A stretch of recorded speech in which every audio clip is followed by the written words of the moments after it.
అంతరించిపోతుంది. మనం భారతదేశం మొత్తం చరిత్ర చూసుకుంటే ఆత్మబోధ అనేది మనం గూగుల్లో కొడితే ఇద్దరు చెప్పారండి.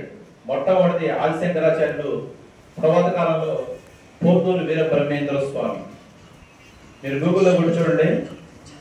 మరి మీరు చార్ధామ్ బద్రీనాథ్ కానీ కేదార్నాథ్ కానీ వెళ్తే బద్రీనాథ్లో ఆదిశంకరాచార్యులు గారి యొక్క దేవాలయం పైన రాసి ఉంటుందండి, బద్రీనారాయణ స్వరూప మూర్తి. అంటే బద్రీనారాయణుడు నేల మీద నడిస్తే ఎలా ఉంటారో ఆయనే ఆదిశంకరాచార్యులు అని చెప్పేసి మరి అక్కడ రాసి ఉంటుంది. మరి అట్లాగే కేదార్నాథ్ లో సాక్షాత్ శంకర భగవత్పాదులని అంటారండి. అంటే శంకరుడు భూమి మీద నడిస్తే ఆ యొక్క స్వరూపమే ఆదిశంకరాచార్యులు అని చెప్పేసి మనం అంత గొప్ప వంశాన్ని ఆయన వంశంలో పుట్టామన్న విషయం మన పిల్లలందరికీ తెలియజేయాలండి. ఎందుకంటే మనం తెల్లవారితే 100 సంఘాలు ఉండొచ్చు, కానీ అవన్నీ పిల్లలకు చెప్పకూడదు.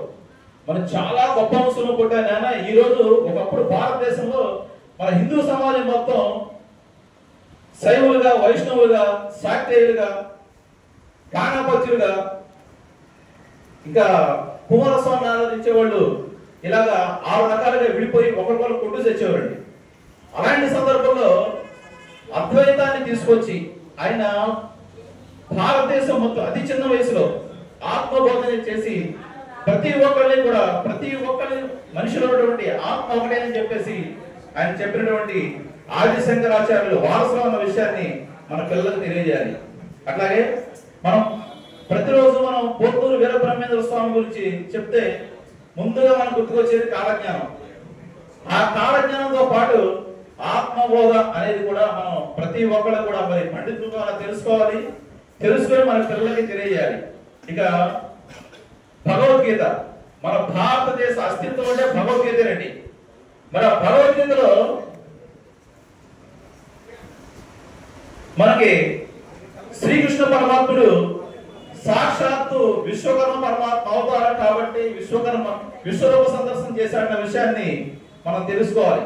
సాధారణంగా అందరూ కూడా శ్రీకృష్ణుడు అంటే విష్ణుమూర్తి అవతారం అని చెప్తూ ఉంటారు కొంతమంది పండితులు. కానీ భగవద్గీతలోని 10వ అధ్యాయంలో 21వ శ్లోకంలో ఆదిత్యానామహం విష్ణు అని ఉంటుంది శ్లోకం. ఆదిత్యానామహం విష్ణు జ్యోతిర్నామ రవివంశమం అని, అంటే ద్వాదశ ఆదిత్యులండి. ఇంకొక చిన్న విషయం చెప్తాను. మన వేదాలు ఇప్పటి వరకు కూడా బయట వాళ్ళు ఎవరు నేర్చుకునే ఒక వర్గం బ్రాహ్మణ వర్గం. భారతదేశంలో ఇప్పటి వరకు బ్రాహ్మణేతరులు ఎవరికి ఈ రోజు కూడా ఎవరు కూడా వేదాల్లో చేర్చుకోలేదండి వేద పాఠశాలలో. ఎందుకంటే వేదాల్లో నిండి ఉన్నది విశ్వకర్మ పరమాత్మ కాబట్టి అది బయటికి రాకూడదు కాబట్టి వాళ్ళు ఇప్పటి వరకు మనకి చేర్చుకోలేదు. మరి అలాగే పావులూరు హనుమంతరావు గారి నాయకత్వంలో బలంగా నడుస్తున్న మన విశ్వబ్రాహ్మణ సంఘం తరఫున టీటీడీలో కూడా మనకి రిజర్వేషన్ కావాలని కోరాలని నేను ఈ సభాముఖంగా తెలియజేస్తున్నాను. తర్వాత మరి ఈ వేదాలని అధ్యయనం చేసినటువంటి మా సర్వేపల్లి రాధాకృష్ణ గారు, మన మాజీ రాష్ట్రపతి, ఆయన యొక్క పుట్టినరోజునే మనం సెప్టెంబర్ 5వ తారీఖు గురు పూజోత్సవం చేసుకుంటాం.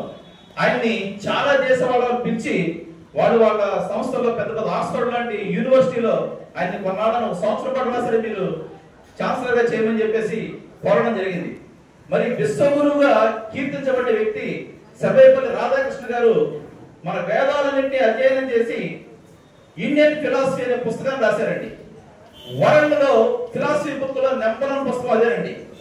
దాంట్లో ఆయన ఈ ప్రపంచాన్ని అంతటిని సృష్టించి 33 కోటి దేవతలు, అష్టవసులు, ఏకాదశ ఋతులు, ద్వాదశాదిత్యులు, అట్లాగే ఇంద్రుడు, ప్రజాపతి, వీరిని సృష్టించి ఈ సృష్టి అంతా కూడా నడిపించాలని చెప్పేసి చేసినటువంటి విశ్వకర్మ పరమాత్మ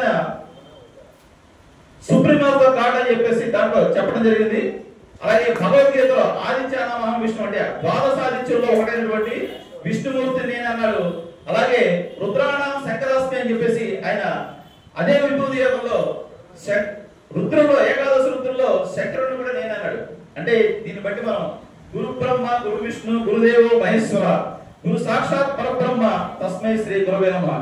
ఈ గురు బ్రహ్మ గురు విష్ణు గురుదేవో మహేశ్వర అంటే భగవద్గీతలోనే మహేశ్వరుడు విష్ణువు నేనే చెప్పారు, ప్రజాపతిని సృష్టించినటువంటి విష్ణువు నేనే చెప్పారు, సుప్రీం గాడు నేనే చెప్పాడు. కాబట్టి భగవద్గీతలో గీతాచార్యుడైనటువంటి ఆ శ్రీకృష్ణ పరమాత్మ విశ్వకర్మ అవతారమే అని మనం మన పిల్లలకు చెప్పగలగాలి, భగవద్గీత అందులో చదివించగలగాలి.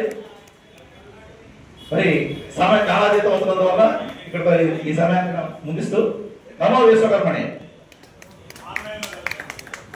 కుంపాల సాయి దగ్గర చాలా